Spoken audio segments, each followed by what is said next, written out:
Okay. Scientists, researchers, philosophers, and lunatics of the 2D study, let us all come together and unite as one to answer a question that has been the precipice of countless wars, arguments, and confrontational violence. Flat chests, are they actually justice? Or are they inherently better than large, fat, heaving boing boings? The question to some extent responsible for desecrating many worlds and disseminating many science committees and rippling and maiming many friendships and camaraderies, which is really quite tragic, as we are all together in this quest for euphoric answers and alluring studies. And I believe enough is enough, and it's time to find out and put a stop to this bloodshed. So, with this firmly and plainly in mind, I did what I do best, and I researched flat chests and the ways in which they could, in theory, be fundamentally better than large booba. And I uncovered all the possible uses, benefits, and practical advantages over gigabooba. And while I was left shocked, it is all logical. And I can say, at least from an efficiency, practicality, and well-rounded point of view, flat chests are indeed justice. Big teats might be nice to look at, as well as interact with, one might say, as well as nurture the parasitic kin made up through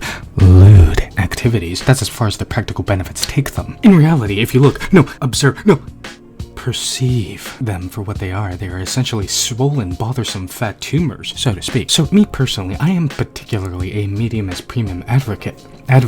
However, even I must set my pride aside to state flat chests are supreme for the reasons that follow. First, small chests allow for better mobility, agility, and balance. You see, large hunga-balunga-zongas often weigh the anime specimens forwardly down. Bua, at the end of the day, is comprised of fat, fibrous, and glandular tissues, and at times, milk. These, as one would expect, weigh considerably when they are all contained within large, buoyant sacs of a large size, especially of the 2D status. These over-encumbering breasts weigh up to 7 pounds given the size of certain anime women, and as such provoke things like back problems, aches, pains, and tiredness in the legs, chest, and shoulders. They limit and hinder movement due to the sheer size, dispelling rigorous gestures and movements, and to some level, incapacitate their arm reach due to their massive boings quite literally being in the way. They can't do certain intensive activities like running due to the momentum of the pace of the run induced by inertia, or put simply, a force causing a still object or creature to move, as the momentum causes the titties to swing, so to speak, flustering the movements and causing them to be more awkward and displaced. All the while, the two-dimensional entity has to limit their speed to mitigate this, and in turn, limiting their capabilities. Put simply, having large booba is one of the biggest debuffs a woman can have. Secondly, by having a flat chest, these entities are hydrodynamic, meaning they seamlessly can traverse a body of water, versus someone with big ones, due to their body composition providing no force or obstructions to the water that is flowing, and as such can, for lack of a better word, grant them the prowess of gliding through the water way easy, provided they know how to swim, of course. Some might argue those with big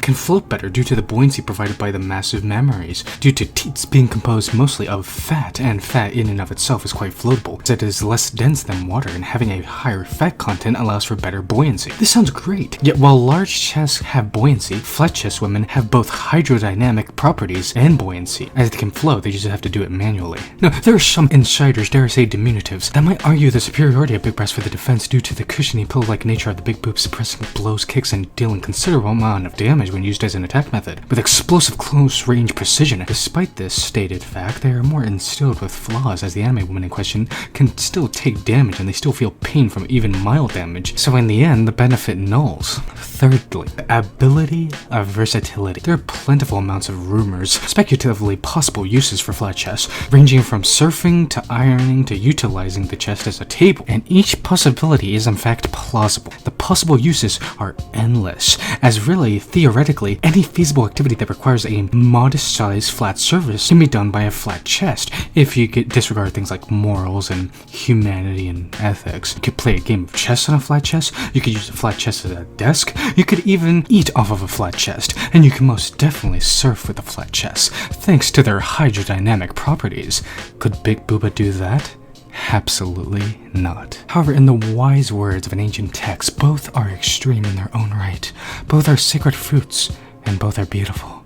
So then, is it not better to receive both? And with that, if you guys enjoyed this video, theoretically if you have watched this far, then you do enjoy my videos, feel free to leave a like, subscribe, share what you think of this analysis, and share your own scientific thoughts in the comments, and share this with anybody you wish to spread my undoubtable yet questionable knowledge to. And I'll be back to answer another question non-scientists can answer.